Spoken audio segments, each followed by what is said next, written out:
Hi, thank you so much, Hans. Kia ora and good morning from New Zealand. It's 3 a.m. I am super excited to be talking to you. Thank you so much for joining the webinar. And I have the pleasure to introduce myself and my co-speakers. I am Dr. Sue Rothman. I am the operating agent of the International Energy Agency's Demand-Side Management Task 24 on behaviour change. It's the first global research task on behaviour change, global research collaboration on behaviour change, and I'll talk a little bit about that. Then you have the ultimate pleasure of being able to hear from what I regard as the world's top sustainability director in hospitals. She knows everything there is to know about how to implement sustainability in hospitals, and that's Katie Cowan. And lastly, but definitely not leastly, we're going to hear from Dr. Ruben Sussman, who is the Behavioural Program Director of the American Council for Energy Efficient Economy, and he's also in charge of running the Behaviour, Energy and Climate Change Conference. So I'll get right into it, seeing I only have about 12 minutes, and I better put my stopwatch on. So a little bit to the agenda today. Instead of starting with the what, we're going to start with the why, and that's what I'm going to concentrate on, and I'm going to give a little bit of background and a bit of an overview of behaviour change 101, why we're doing this, why the IEA is doing this, and why we were so lucky to be able to talk to you about this case study, and we could do it under our Task 24. Then I'll hand over to Katie. I'll go a little bit into the how as well, but she will really focus on the how, on the process, what we did, and tell you a little bit about the Carolina healthcare system and the research process, starting to get into some of the outcomes, but Ruben will really concentrate on initial findings and some evaluation and learnings and next steps. So why is the International Energy Agency doing behaviour change work? The IEA, like most energy institutions in governments or energy agencies, is a rather technocratic institution, and for a very long time it really focused on the energy technology or energy supply. The DSM is the only TCP, as they're called now, technology collaboration platform that looks at the human side of energy use. Most others still focus on the technology. And so it is really great that the International Energy Agency is actually doing this work because, of course, they, like everyone else who works with energy, sooner or later discovers that it's people who use energy and it's people who design energy systems and energy fuels and energy technology. And as soon as you have people involved, you start getting some rather interesting interactions. So I'm not going to read out what is on the slide, but what I want to say about it is that when you talk about energy using behaviour or behaviour change, you need to be able to define quite clearly what it is in the context that you're talking about it. For example, the old school definition of demand-side management was usually very much focused on electricity and utilities, whereas we're looking at it in a very holistic and broad way. In our case, it refers energy behaviour refers to all human actions that affect the way that all fuels are used to achieve desired services. And then behaviour change refers to any changes in said human actions which were directly or indirectly influenced by a variety of interventions, pretty much anything. And then we also talk about behaviour changes who are the actual people in the system who are designing and implementing those interventions. So you know some of the definitions. Also not going to focus too long on this slide, but it's important to understand that there is a scale and a range of behaviours.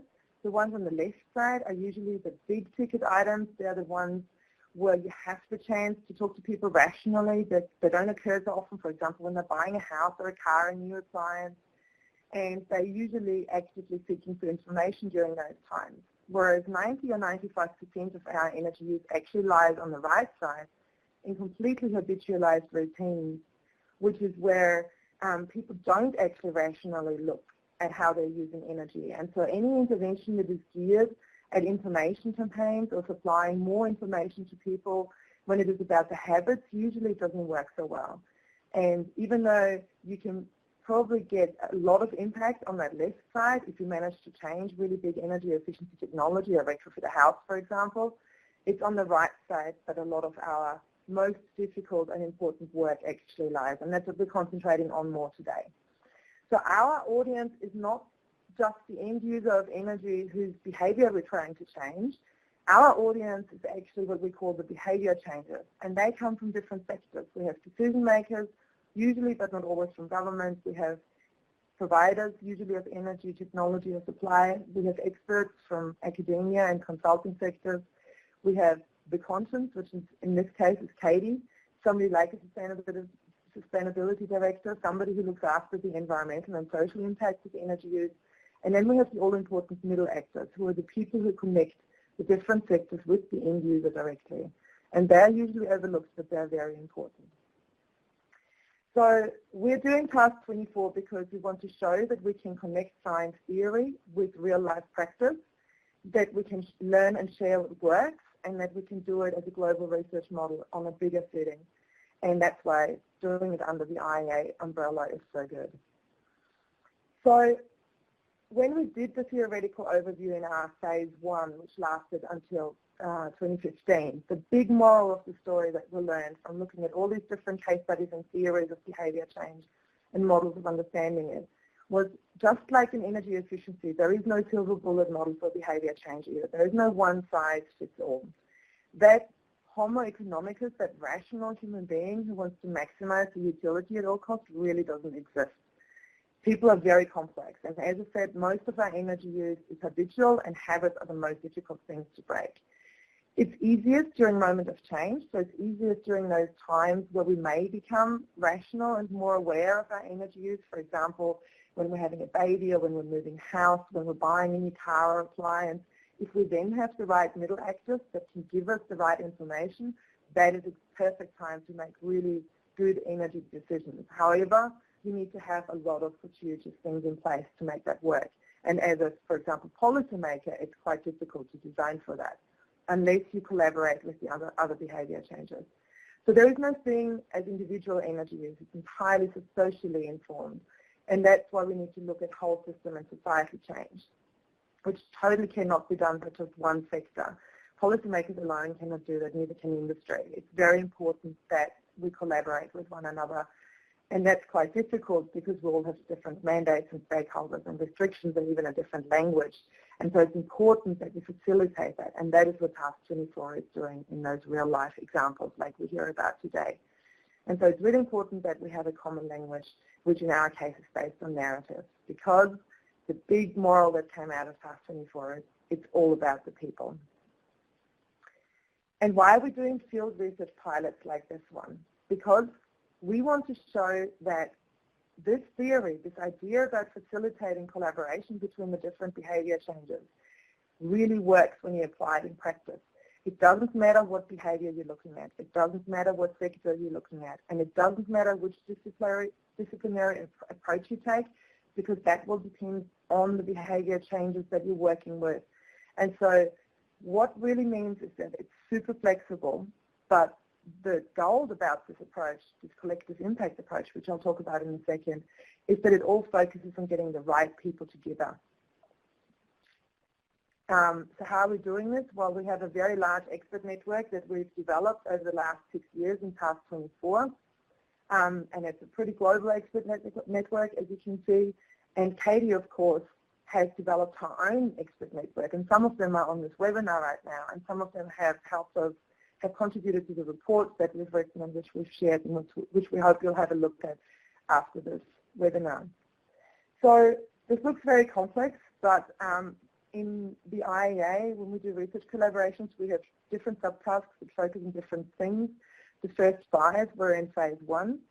The next 6 are kind of following this logical model of what, who, how, why, and so what.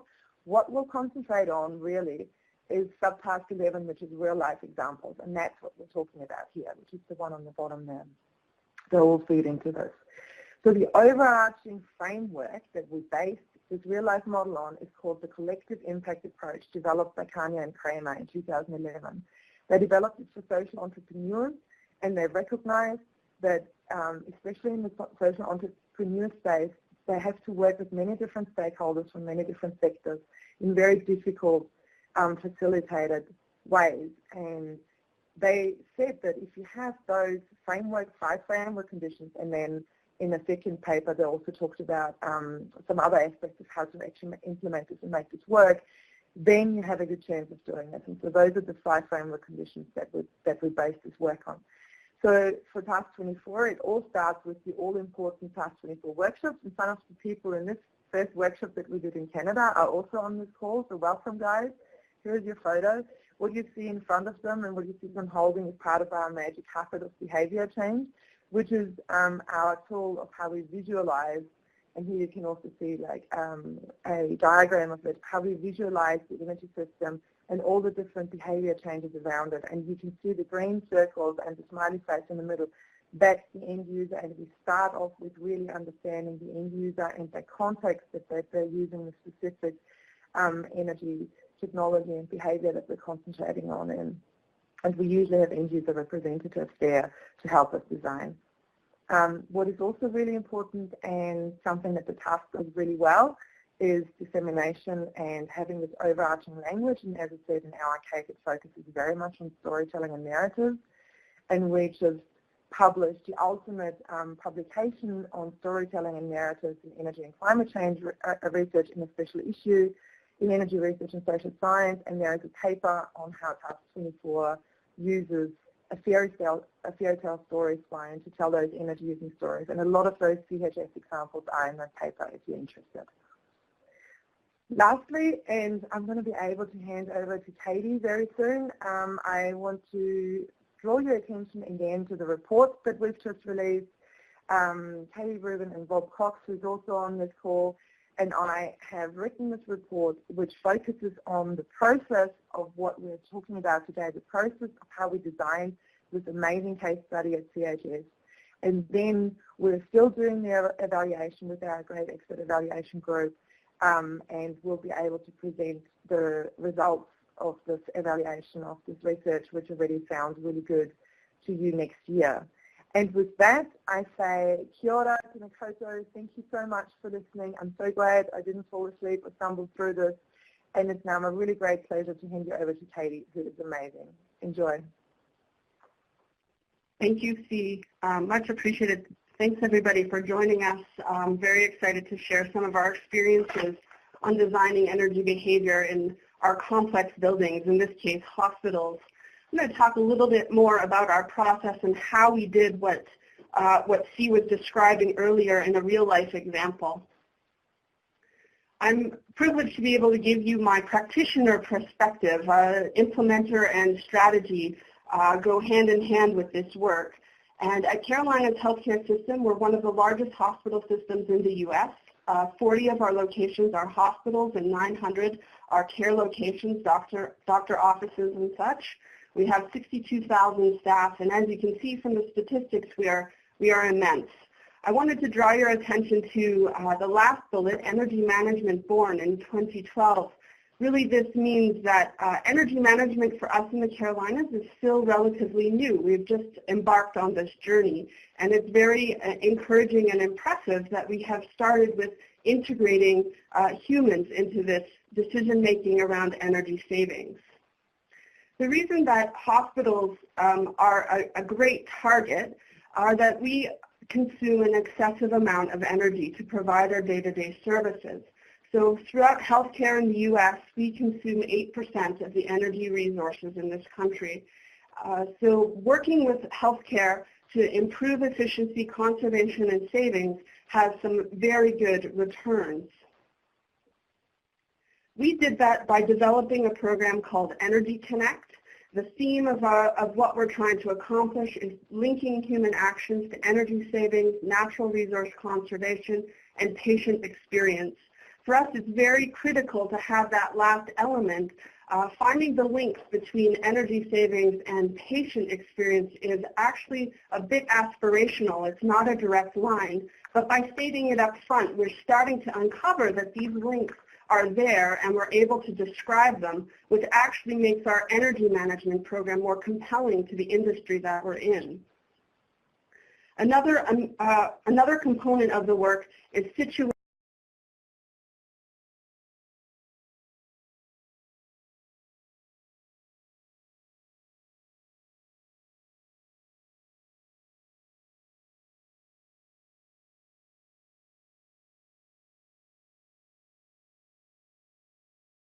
Okay, thanks. Okay, back to our regularly scheduled programming.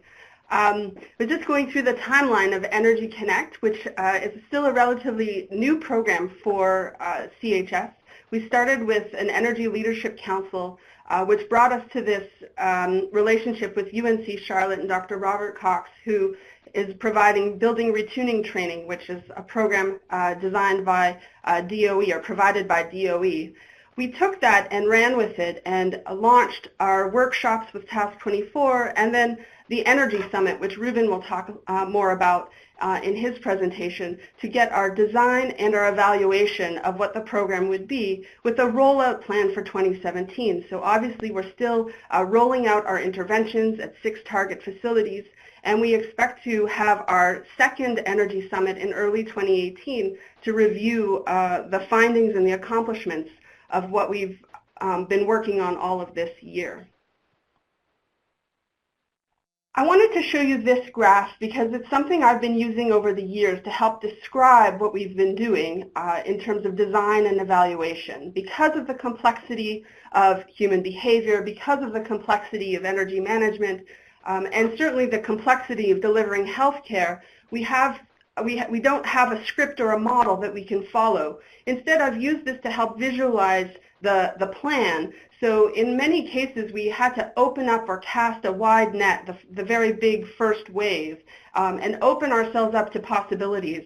And once we gathered our information, our insights, we were able to identify and narrow down on our targets, which then, of course, led us to another cast of a wide net because there was always more information that we could seek and work on. And it becomes a very iterative process, and you can really see that it's a journey. The goal, of course, is to close that gap between values and actions. We don't have as many resources in behavior change and energy behaviors as other technical energy programs have, and so inventing the model is part of what we've been able to do, and I'd like to describe that as moving from imprecise phases of hunch to proof, which we can see with Energy Connect, this trajectory that we're following very closely. Part of that, as C described, was thinking in systems, allowing ourselves to tackle the small parts, but acknowledging that they're all interconnected. So holding on tightly to the notion that what we're working on is large, even though at moments we need to tackle the small bits. And part of the work is listening, and part of the work is asking, and part of the work is valuing the context in which we're developing in. C mentioned earlier that this is really not about individual behaviors. This is about a social challenge. How do we get a system to work in line with each other? How do we intervene in the system to create the change we want to see? One of the places that makes sense for us, and C has documented this expertly in her work, is through the collection of stories. And we can do that by bringing people together in our, what I call the energy ecosystem. Having people together demonstrates that we are the strength is with the whole, and that we can acknowledge when we start the interactions, influence, conflicts, and complements that each expertise brings to the table, because we know that one expert alone is not always reliable. So bringing folks together and having these shared stories helps us to solve problems, what I think is happening more quickly than we could if we were doing it alone. The stories that we collected helped us to turn energy from invisible to visible, and we were able to use a familiar way of speaking, because energy for many people is very hard to describe. We don't have a lot of language or words to talk about what we do. And this allowed us to value the context and make sure that we stayed focused on our solutions. From our stories, we found data points, which became evidence, which we used to help design our program and as well evaluate our program.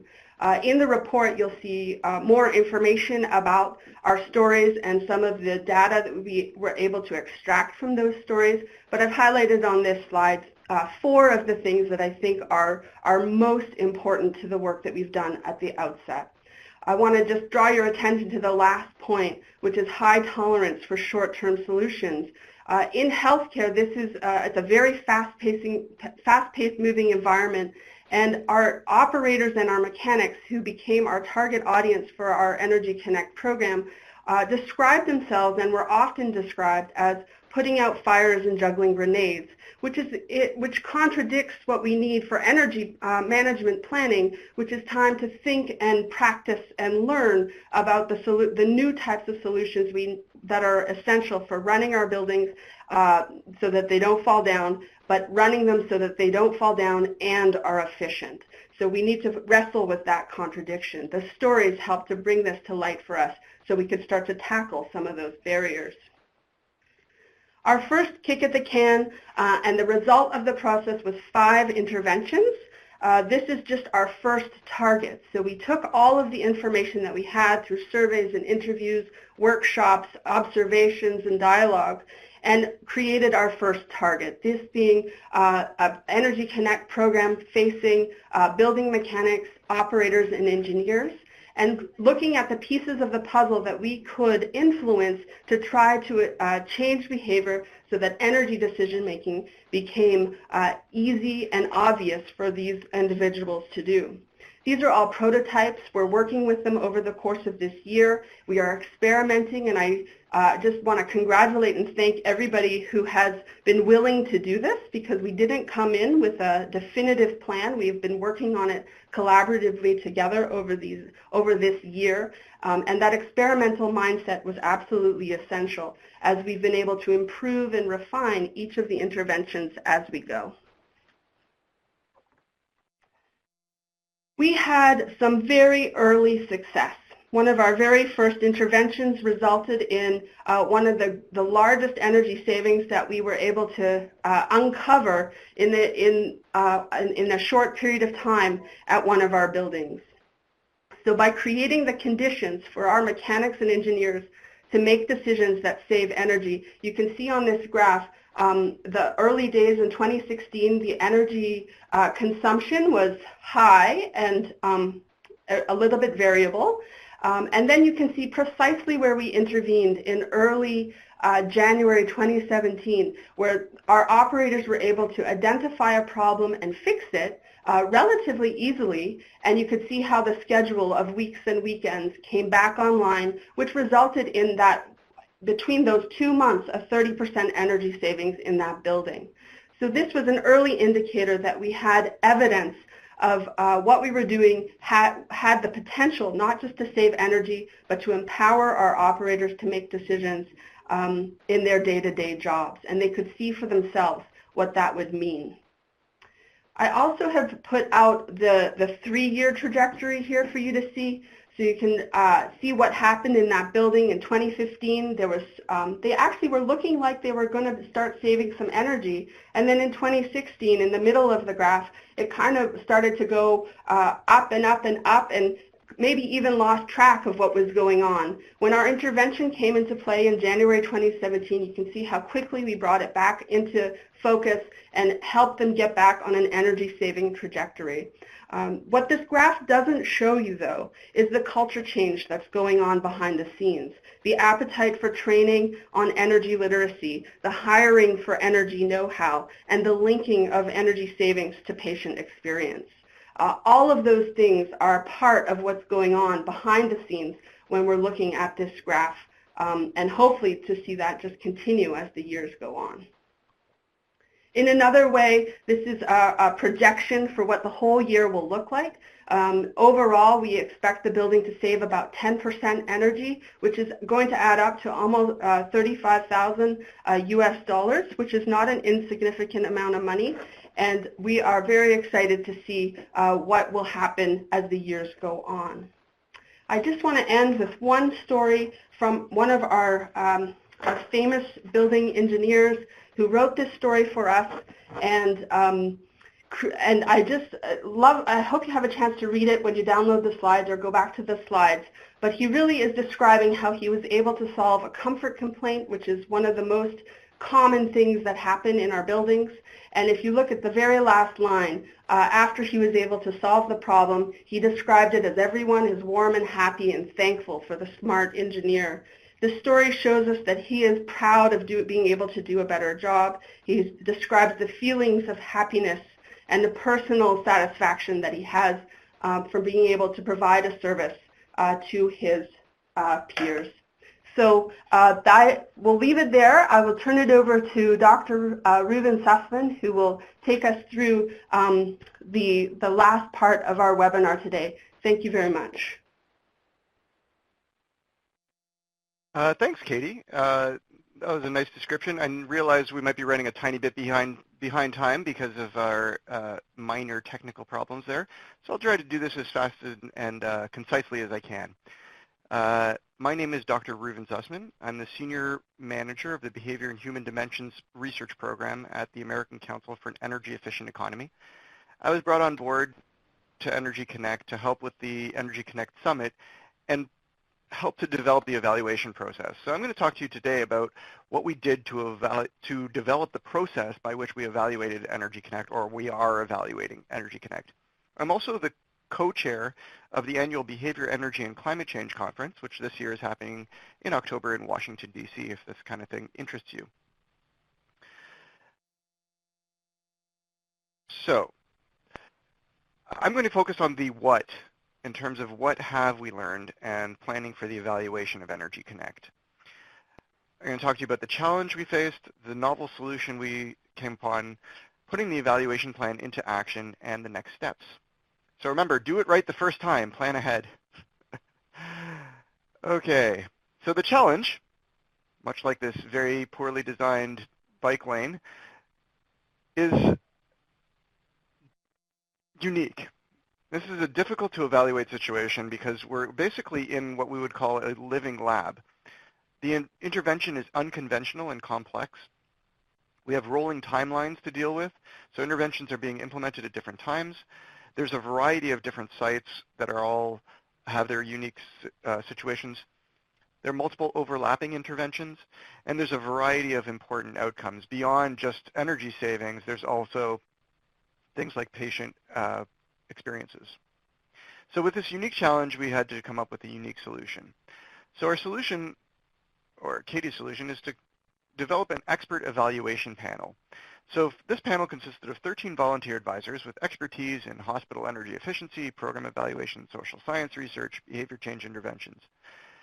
And complementing this group of 13 external experts was local facility staff and management that really helped ground our evaluation ideas in reality. So together, this group provided different perspectives on evaluation and experience with actual implementation on the ground, which is also very important in this kind of situation. So let's talk a little bit more about the evaluation team. Recruitment for the team started in 2013 via conferences that Katie Cowan attended. And this is actually how I was brought on board. Katie developed her network of experts and brought them all together for this summit in February 2013. So there's two primary components to the team. First is monthly calls, in which myself and the other experts on the panel were called monthly to discuss what could happen in terms of evaluation. And then there was an on-site workshop in Charlotte, North Carolina, where we had the Energy Connect Summit, 2 days of which were devoted to the evaluation team, one of which the day before was devoted to the Task 24 workshop and developing the interventions that Katie told you about. Okay, so let me tell you a little bit more about the evaluation workshop at the Energy Connect Summit. The idea was if you only focus on the problem, you might miss the easy solution. And that's why we brought in a bunch of experts from outside CHS to help work on this problem. The purpose was to recommend outcome measures, measures that might be affected by our intervention, and to recommend evaluation designs. So these include things like the control group. Which data are you going to compare your data to in order to create persuasive and effective evaluation? So the agenda, well, the evaluation workshop lasted 2 days. On day one, we felt it was important to have an actual tour of the facility. Theories and outside ideas are all good and everything, but until you can see what it's like on the ground with the actual people who will be implementing the intervention and the evaluation, you can't know if it'll actually work. So we started with a tour of a facility, which you can see a picture of in the bottom right there. Then we have a briefing on the intervention that was designed the previous day by Dr. Rotman and the Task 24 workshop. And then we began a discussion of potential outcome measures. On day 2, we finished that discussion of outcome measures and moved to a discussion of potential research designs. So let me dive a little bit further into the outcome measures themselves. The way we developed outcome measures, and we're talking today about the process, so we're not dwelling so much on what the actual measures were, but rather how we designed these outcome measures and came up with them. So that you can, if you're interested in doing the same sort of thing at your facility, design something similar. But remember, every facility is different. So an outcome measure has to present evidence that the intervention actually achieved the program's goals.